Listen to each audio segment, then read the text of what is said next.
Good evening, ladies and gentlemen. I'm your host, Quianna Canada. Welcome to the Quianna Canada show. There is going to be a lot that we're going to get into today, and hopefully I'll be able to actually express everything intelligently. I didn't do a lot of preparation for this video. It's extemporaneous, and I don't know if I'm going to be kicked out of this room, so I'll try my best to try and deliver this topic. Please be advised that what's going to be discussed in this video is not, you should not take it as hate speech or an incitement to violence or hate. This is just a critical evaluation of what I'm seeing here in Northern Ireland and my thoughts about that. To reiterate, this is not to cast aspersions on any people that I'm going to be discussing in this video. It is just pure reflection on what I've noticed and some of the contradictions that I'm seeing. And so it is going to be a very uncomfortable video. So I must forewarn you that this video is going to be uncomfortable. It's going to talk about some historical issues, but it's important to discuss these historical issues, to bring them to the forefront so that we can get clarity around what's really going on here in Belfast. As you know, I'm an American citizen. I am also an asylum seeker residing here in Northern Ireland, Belfast. And if you want to know a little bit of history about me, I'm a deist. And so essentially what that is I believe that there is a higher power, a God, but I don't think that it is really connected to religion. I don't think that we as human beings really understand, I guess, who, or to put it in its more simplest terms, I don't think that we as humans have the knowledge to articulate and to describe who God is. Indeed, that's why there is different names for God in different religions across the world. I think that if God wanted us to really know this information, then there'd be unified information about description, and not only description, but about names. And so to reiterate, as we can see in history, and contemporary religions tell us as well that different religions are calling God by a different name. And so just kind of to wrap this portion of this out, I am going to be talking about religion in this video, but this is not, again, it's not intended to hit a specific person or group.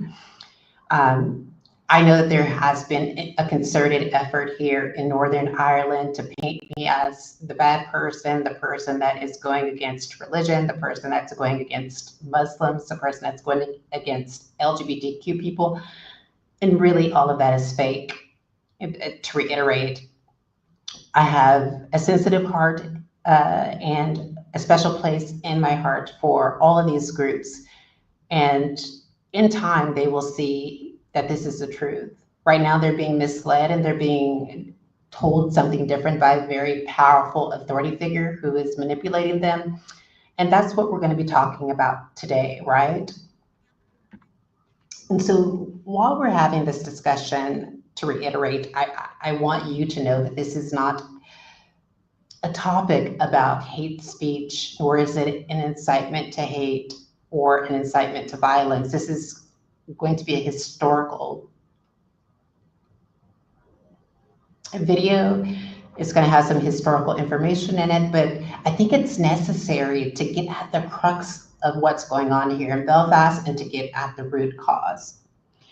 And so the thumbnail that will be posted for this live stream is the thumbnail of Frederick Douglass, who was an abolitionist and who escaped persecution and slavery in the United States of America. And so what's important about my connection and a lot of, so multiple, in the United States, so we can say like multiple African Americans or Black Americans, essentially, what's important for us about Frederick Douglass and why Frederick Douglass is so prominent and important for us is because Frederick Douglass was not afraid to escape bondage. And some people may say, well, the fact that Frederick Douglass fled the United States, that is an indication of weakness. And I would beg to differ. I would say that sometimes when you're going up against the dominant society and you're going up against these powerful structures, it's very difficult to fight these structures yourself. And when I mean fight, it's not necessarily in terms of like war or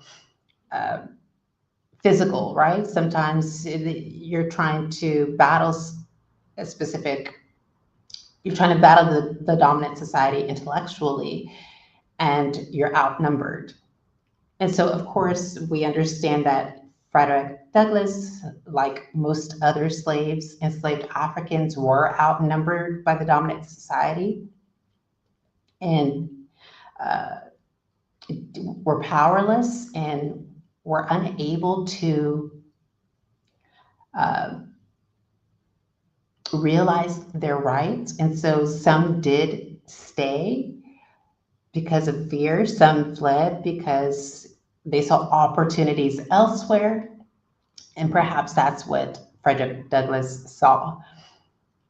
And we know that Frederick Douglass, during his visits to the United Kingdom, so this was between 1846 and 1848, what he did was he asked British Christians never to support churches that permitted slavery. And why this is so important to me, ladies and gentlemen, is because what I did was I asked multiple organizations here in Northern Ireland never to permit transnational oppression that is morphing into a racialized practice. And they are permitting it. They're allowing it to happen. And so this would be something that Frederick Douglass would disapprove of. Frederick Douglass would not find the actions of the Northern Irish people to be fair and honest and right. And so to reiterate, I bring this up because there's a lot of contradictions that I'm seeing here in Northern Ireland. First, and this is going to be uncomfortable, so you know, this may ruffle some feathers, this may make some people uncomfortable, but Frederick Douglass was the first person who introduced or brought the idea of abolitionist or anti-slavery, and if we really want to be honest, probably like anti-racism, right, to Northern Ireland. And so I want to read you something where it says, there's an article, and I'll probably link this in the description. It said, Frederick Douglass's visit to Belfast left a lasting impression on those who heard him speak. The Belfast newsletter of the 29th September 1846 reported that a group of women in Belfast were inspired by his visit to set up an anti-slavery association in late 1845. Its purpose was to render the situation of the slave more generally understood and to inspire others to stand with the abolitionist movement. The women reminded the public that the abolition, and so it just goes on to say, but as you can see, ladies and gentlemen, that Frederick Douglass brought like this idea of abolition and anti-slavery to Belfast. And what's deeply concerning, and so one of the persons that I think that he influenced was Mary Ann McCracken.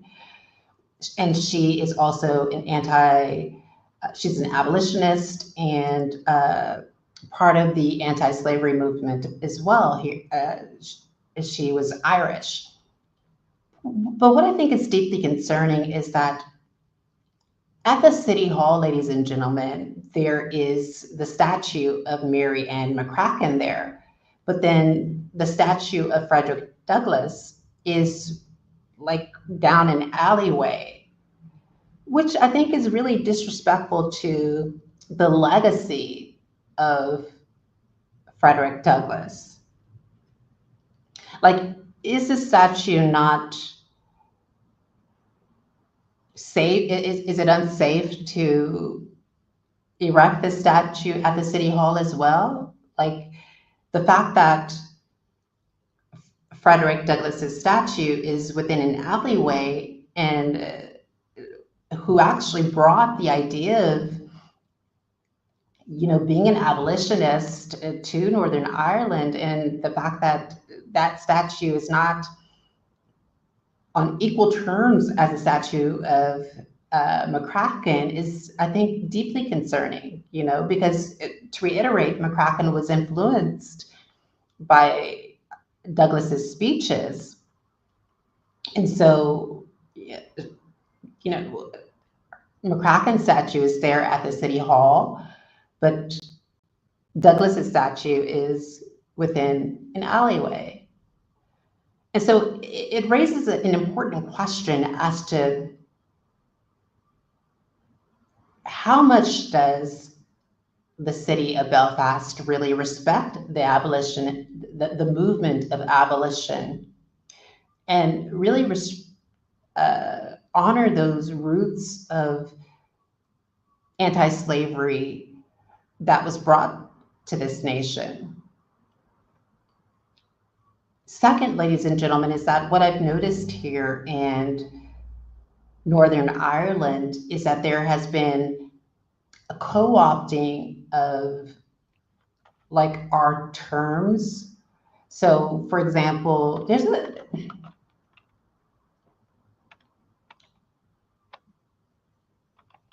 just a moment.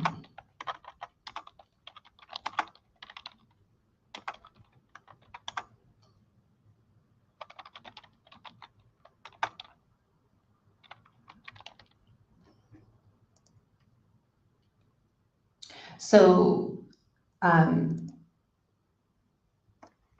just a moment, ladies and gentlemen.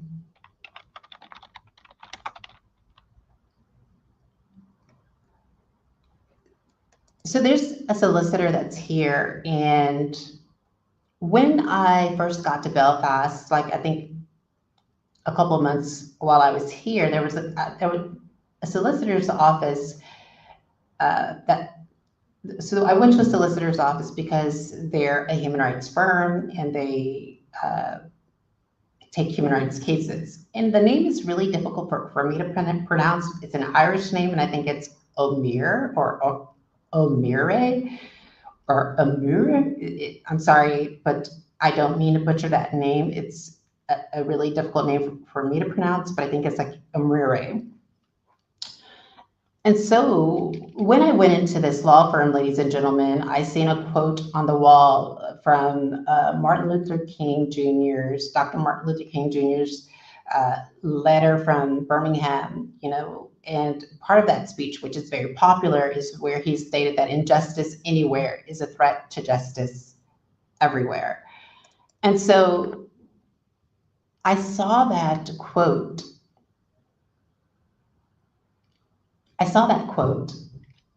Just a moment.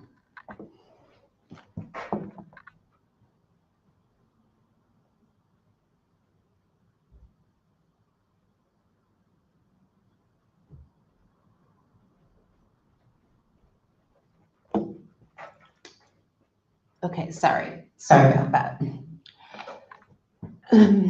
So I saw that quote. Oh, out of focus. I saw that quote on the wall of this solicitor, and I was like, hey, I'm in the right place. This solicitor understands injustice and it understands like persecution. And when I explained my case to this law firm, and I said that it had to do with racialized persecution, they refused to represent my case. And don't you see like the inconsistency? Like you have a quote on your wall that says, injustice everywhere is, injustice anywhere is a threat to justice everywhere. And you had Martin Luther King said that, but yet I'm coming to you with an injustice that is happening to me as a Black American, and you're refusing to take my case. Now, that's not to say that this solicitor is entitled to take the cases of all Black Americans that come to him, but I doubt that would be the case, because, or excuse me, like I doubt that like Black Americans are knocking down his door trying to get representation. There's not that many Black Americans here in Northern Ireland. And so that was another contradiction that I seen. The third contradiction that I seen was a similar quote from Martin Luther King Jr., which was in the Rainbow Project. And they had a quote within their building that, and it wasn't that specific quote, but it was a MLK quote, and I can't remember exactly which one it was, but I do remember that it was an MLK quote that was in their building. And two, I went to the Rainbow Project and I asked for them to try and get some support about racialized discrimination, et cetera, that I was experiencing here in Northern Ireland, and they refused to help me. And so it raises an important question. And that question is, ladies and gentlemen, are they being instructed to hate Black Americans, specifically Black Americans that are speaking out against racial discrimination? Now you may say, well, Quianna, that sounds ludicrous, because there is an anti-racism movement here in Belfast, and these people are fighting against racism. But ladies and gentlemen, there is an uncomfortable truth that I need to bring to your attention, is that when we're talking about racism, racism is, in order to put racism into circulation, you have to have two things: prejudice plus power.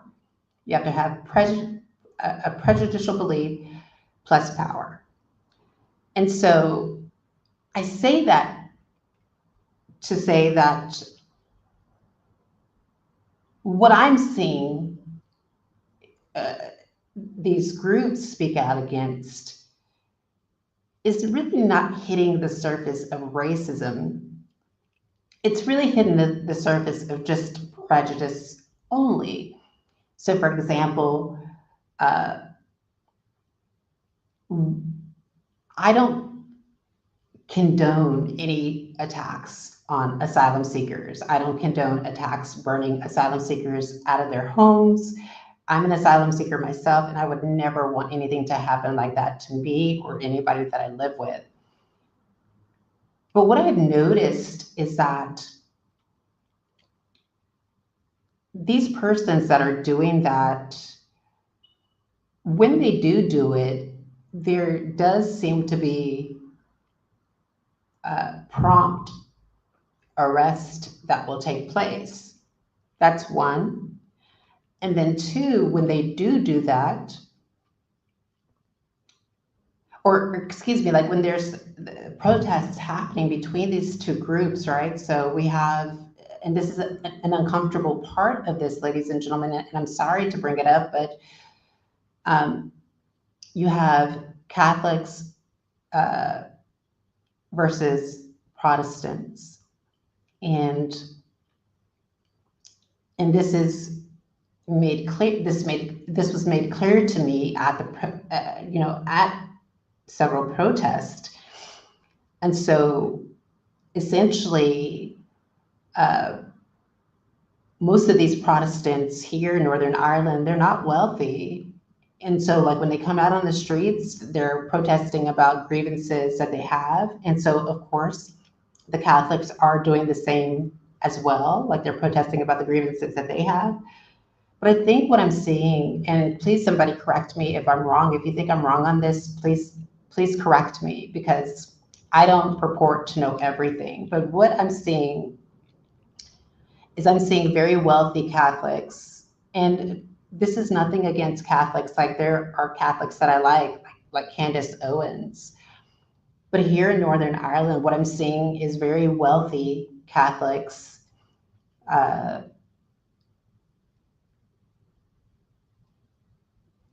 are well educated, not to say that that's not on the other side, that seem to be in power here in Northern Ireland, that seem to have a lot of influence and to have a lot of power.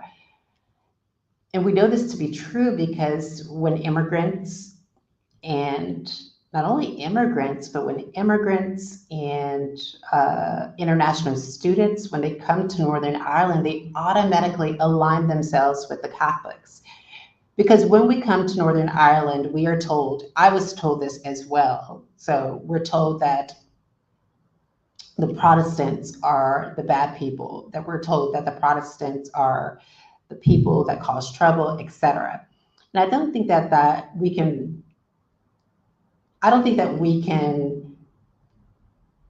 say this about every Protestant, right? We can't say that all Protestants are like this. But many people are told that. And what I've noticed, even, when I was in the university, that most international students, when they came to Northern Ireland, that they were like influenced and persuaded to attend Catholic churches. And I spoke to a number of international students, and they would say, "Oh, I'm going to church this weekend," and I was like, "Oh, well, like which one?" And they would tell me, right? And I would ask them. I was like, "Oh, is that like the church that you attended when you were in your home country?" They were like, "No, but it's something that they have adopted here." And that's not for everyone. Some people were Catholics in their home country. So I say that to say that there is some contradictions that I'm seeing, and that really causes me like a lot of concern.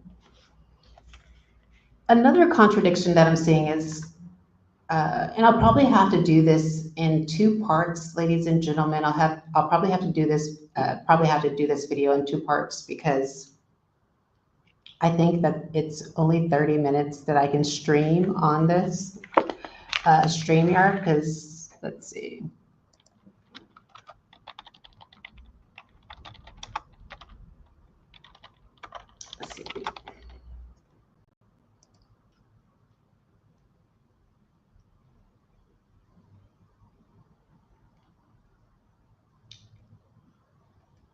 It's saying like 5 hours per month. So I don't know if I have, I'll try and see if this is going to cut off, but going back to Frederick Douglass, and so as we recognize that time period, and then like we move forward, right? So we move forward from that time period. So as we know, like in 1969, the Troubles happened. This was a horrendous situation and very devastating situation for people in Northern Ireland. It's not something that I speak about with a lot of intelligence, and I know that this is a very sensitive topic, and in no way am I attempting to make any person in Northern Ireland uncomfortable by bringing up this topic. But I'm just bringing up this topic about the date and something that happened during that time. So during 1969, Catholic Republicans had initially tried to emulate Dr. Martin Luther King's his leadership and the Black Civil Rights Movement, but that failed in the summer of 1969. And the question might be, is like, why did that fail, right? And why is that failing now? Because, to reiterate, I am seeing here in Northern Ireland a lot of our a co-optation of our chants. So when I say our, I mean Black Americans. I've seen a lot of the chants that we created being co-opted here, like Catholic Republicans. I've seen just the formation of, you know, how we have the fist and we're putting the fist up. I'm seeing that being co-opted as well. And what I think is deeply disturbing is that not only are our gestures and our quotes and sayings and the things that we're doing, our civil rights movement being co-opted by Catholic Republicans here in Northern Ireland, but they're not paying homage to us. They're not saying, hey, like, we've got this from Black Americans in the United States, and we're in power now, and at least the least thing that we can do is to try and protect them where they still don't have power, right? And that's not happening. Trust me, if it was, I would be honest to say that it is happening, but it's not. I've gone to a lot of Catholic Republicans here in Northern Ireland for their assistance, and they've turned me down. And the question, to reiterate, is, are they being instructed to dislike or even hate Black Americans?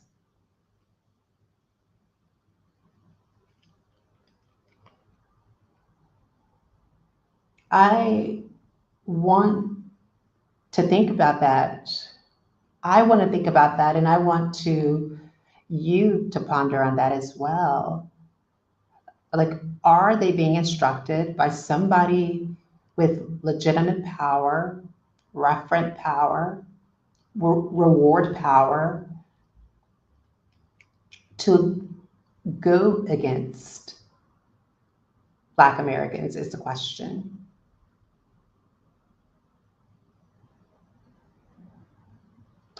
So I'm not certain if this video is going to time out, because I'm on StreamYard and I really don't record on StreamYard. And so I'm waiting until it hits 30 minutes, and then I will see if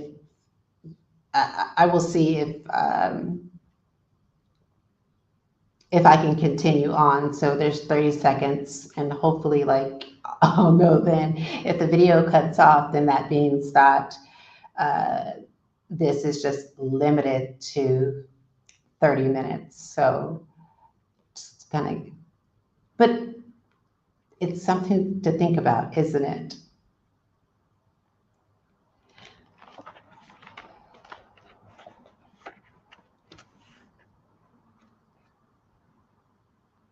Okay, so I think that we're good.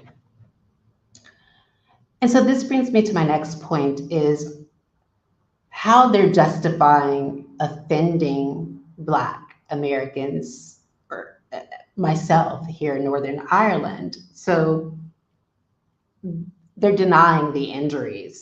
So there's a book that I'm reading from, and I'll link it in the description, but I was reading this information and I found it to be very informative. So I want to use this. But so there's denial of injury to the Black American. So here offenders attempt to neutralize their behaviors by suggesting that no real harm was done to the victim, that the offense was in effect harmless fun, and that the victim should in any case be used to being subjected to certain forms of abuse, all of which combine to make the offender's behavior somewhat acceptable. And this makes me think of a lot of organizations here in Northern Ireland, such as the Northern Ireland Human Rights Commission, where you go to them for their support, and they deny that you've been victimized because they feel that you've been victimized so much that you should be used to it and that you should grow accustomed to it. And ladies and gentlemen, I had a discussion with Northern Ireland Human Rights Commission, and I looked at their roster and I was like, this organization rarely ever takes racial discrimination cases. And so it raises an important question as to, are these legitimate anti-racist movements here in Northern Ireland? Is the question. Like, what is their definition of racism? And who fits under that definition? Who is a victim under that definition is the question. So the second identified technique was that of denial of the victim. And so this makes it the assumption that the victim either deserved what they got, or that the victim is effectively worthless and offenses against them are inconsequential, either socially or legally, going back to the Northern Ireland Human Rights Commission. So this was an organization that was well aware that my tablet had been hacked. They actually seen it in the process, acknowledged on the day in question that it appeared to be hacked. But yet they denied me as a victim. And I want to repeat that. This makes the assumption that the victim either deserved what they got or the victim is effectively worthless, and offenses against them are inconsequential either socially or legally. Inconsequential either legally, right? And so Northern Ireland Human Rights Commission has a mandate and a remit to where it takes cases, and it hasn't represented a person, an individualized person in quite some time. And to reiterate, it raises the question as to whether the Northern Ireland Human Rights Commission, like other organizations here in Northern Ireland, do they feel like the racialized attack by authority figures? So let's break this down. There is top-down persecution and bottom-up persecution, right? And so the kind of, so when groups in Northern Ireland, they come out and they protest, and they come out and speak out against what they believe to be racism, they're actually speaking out against their peers. So they're protesting against their peers. And oftentimes it is a large group of Catholic Republicans who are protesting against a very, very small group of Protestants. And so there is a power differential. Not only is there a power differential, but there is strength in numbers, right? And so this is easy for this group to confront that kind of xenophobic behavior. So possibly like if it's xenophobic behavior, or if it's vigilantism, or if it is Islamophobia, it's easy for them to confront that, right? Because it's coming from, I guess, someone who, in my personal opinion, has less power than them. Well, indeed, and you may say, well, Quianna, like, there's a group that is burning asylum seekers and refugees out of their homes. That is not okay, right? That's not okay. But does that mean that they have the power? Do they have power? And I would say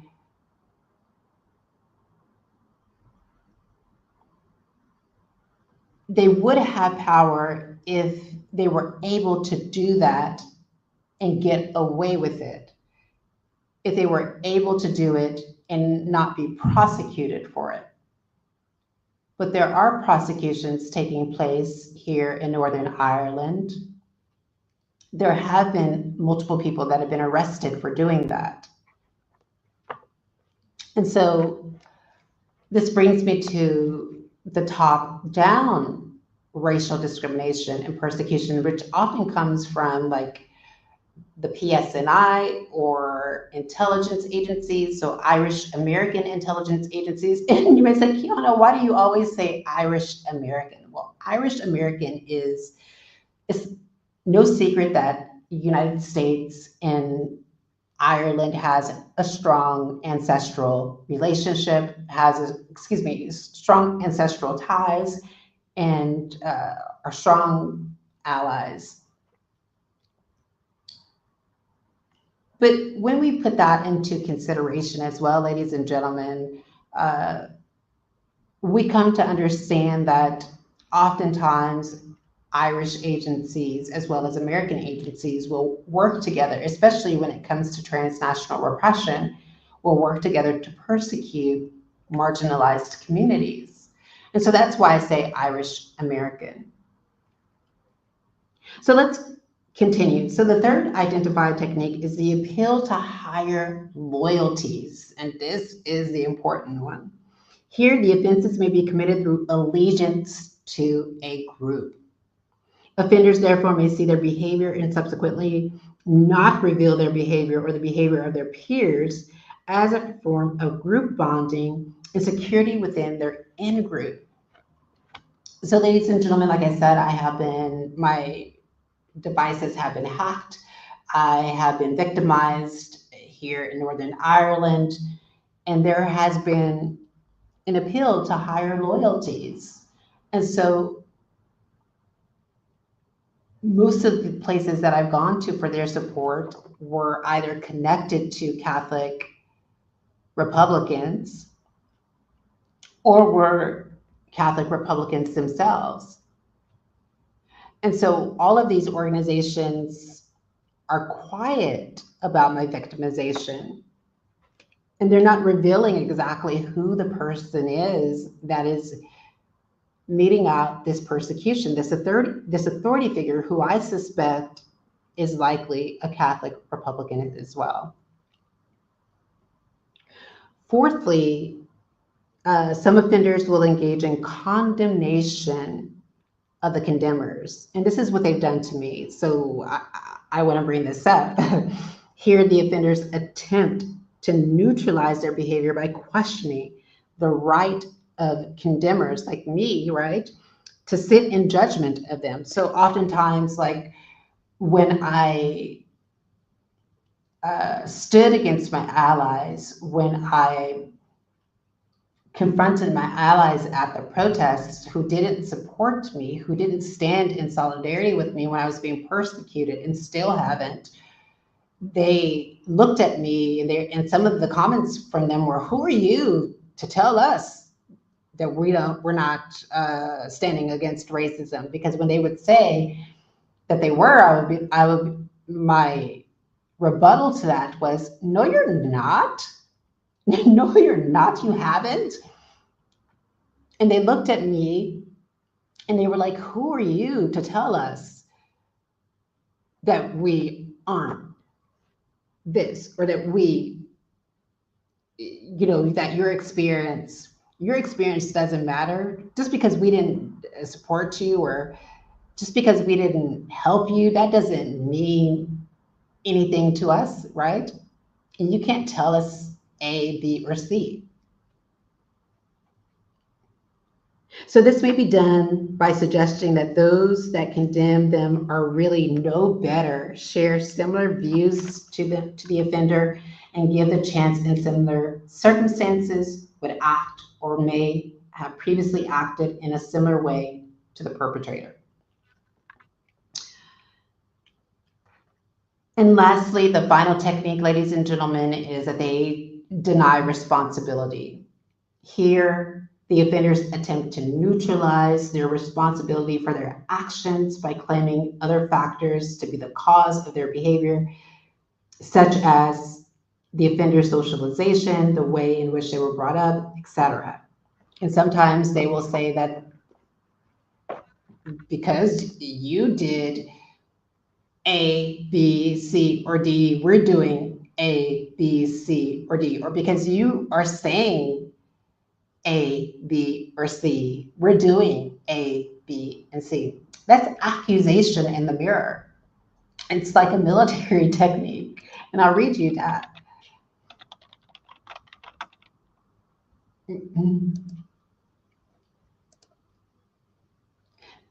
So accusation in the mirror is a technique often used in the context of, sometimes it's used when it's dealing with hate speech, but where one falsely attributes one's own motives or intentions to one's adversaries.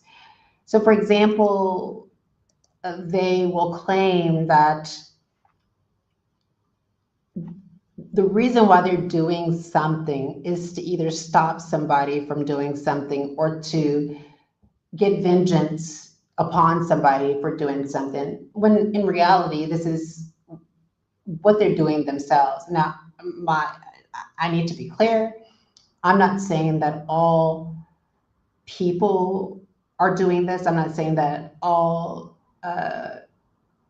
that this is not a specific group. So I'm not saying that this is either Catholics or this is Protestants, but this is, ladies and gentlemen, happening, where these groups are coming out and they are exercising the same kind of hatred that they're protesting against. And the question is are they being taught that? Is somebody teaching them to hate Black Americans? It's something that I want to know. It's a question that I have. I would ask that we hold a conversation about this. Again, the information in this video has been, I know, sensitive, and there's historical information, but ladies and gentlemen, I just needed to have this discussion about it. I really just need to have a discussion about it. And if anyone is open to giving me some answers about it, I am open to hearing that. And there you have it, ladies and gentlemen. Don't forget to like, share, and subscribe. Remember, your likes, your shares, and your subscriptions, what it does is it pushes videos like this up in the algorithm. It tells the algorithm that these videos are important. And I will link the information in the description. Bye-bye.